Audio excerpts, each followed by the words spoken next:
caminhando aqui para o final. Houve uma alteração na alimentação e na dinâmica da vida. Lembra que Deus disse para eles que os dias seriam de 120 anos? Lembra como que as pessoas viviam muito antes do dilúvio e passaram a viver pouco depois? Quando você faz uma tabela para mostrar a longevidade dos habitantes da Terra, você vê que a maioria deles antes do dilúvio vive na época, na faixa de 900 anos. E logo depois do dilúvio, olha o que acontece com as idades dos habitantes. Cai do jeito que Deus tinha dito, né?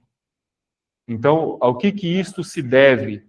Alguns vão falar que houve alterações na quantidade de oxigênio na atmosfera terrestre, por conta de tudo que aconteceu com o dilúvio, e a modificação na quantidade de oxigênio afeta diretamente como que as células do corpo trabalham e como elas se desgastam.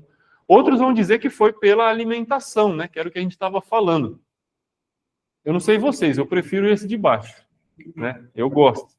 Mas a verdade é que o texto bíblico diz, sim, que os animais e os seres humanos comiam frutas, vegetais, e depois do dilúvio é que Deus faz a autorização, né, em Gênesis 9, para o consumo de carne. E isso acontece de uma maneira que hoje a gente pensa, churrasco, mas olha o que Deus diz. Gênesis 9, 2. Pavor e medo vos virão sobre todos os animais da terra e sobre todas as aves do céu. Tudo que se move sobre a terra e todos os peixes do mar, nas vossas mãos serão entregues. Tudo que se move e vive será para alimento. Como vos dei a erva verde, tudo vos dou agora. Carne, porém, com a sua vida, isto é, com o seu sangue, não comereis. Então, nesse momento, aqui em Gênesis 9, depois do dilúvio, é que Deus faz a autorização para que o homem comece a consumir, né, proteínas aí de origem animal. Então, a coisa fica... A caça vai se desenvolver, né, a partir dessa época. A predação de animais também começa a se desenvolver. Então, muita coisa muda no planeta. O planeta, depois do dilúvio, não é o mesmo. Noé não se escondeu dentro de casa, passou a chuva, ele saiu e estava tudo igual. O mundo mudou. A geografia do mundo mudou. A dinâmica da vida mudou. É outro mundo. E é por isso que Deus disse para ele, né, as mesmas palavras que tinha dito para Adão e Eva. Sede fecundos, multiplicai e encher a terra. É um recomeço realmente que acontece. Penúltimo, a ordem que Deus dá, né? Acabamos de falar sobre isso. Ó. Deus ordena que eles se multipliquem e recomecem tudo novamente. Noé e sua família recebem a mesma ordem dada para Adão e Eva, e eles são os responsáveis, junto com os animais, por repovoar o planeta Terra. E a aliança que Deus faz com Noé, né? Você lembra? Eu vou passar esse texto de Gênesis 9, do 9 ao 17, vai mostrar o que a gente chama de arco-íris, né? Que hoje, infelizmente, está sendo tão mal utilizado para fazer propaganda de coisas que não tem nada a ver, mas quando chovesse, né? E é interessante porque quando chove e está meio ensolarado, que a gente vê o arco-íris, né? Então a luz do sol, quando atravessa a gota d'água, sofre um processo de refração.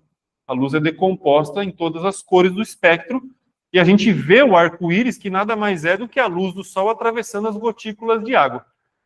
Qual a ideia interessante que Deus propõe aqui? Que logo depois que o dilúvio acaba e Noé sai, o sol está brilhando, o que Noé vê? Um arco-íris. E Deus fala com Noé e fala para ele, olha, eu prometo que eu nunca mais vou refazer uma tragédia como essa de destruir o planeta, e a aliança que eu faço com você de nunca mais exterminar o planeta desse jeito é aquele arco. Sempre que você vê ele no céu, então a ideia é assim, sempre que chove, você entra em desespero, mas o arco-íris te faz lembrar que essa chuva não vai inundar o planeta inteiro. É uma memória que Deus deixa gravada de que o mundo não seria novamente inundado. Deus faz uma aliança com Noé. E muitos povos depois se originam, né? Porque, como a gente já disse, Noé tinha os seus 3 filhos, Sem, Cã e Jafé, e deles se povoou toda a terra. Então, todo mundo é descendente de Adão e Eva, porque Adão e Eva foram os primeiros seres humanos, mas todo mundo também é descendente de Noé, né? Porque nem todo mundo, nem todos os descendentes de Adão e Eva são da família de Noé. Porque, lembra, a humanidade foi crescendo, foram virando parentes distantes, mas nós hoje todos viemos daqui, né? A gente estava até conversando, Flores, que nada sobreviveu fora da arca, nada. Todo mundo morreu, o texto diz, todo mundo morreu. Então, quem dá origem ao recomeço da vida é realmente Noé e suas famílias, né? E a Bíblia, no capítulo 10 de Gênesis, até fala para que lados do planeta essas pessoas acabam seguindo, né? Dando origem aos outros povos. Eu vou passar esses slides para vocês verem com calma.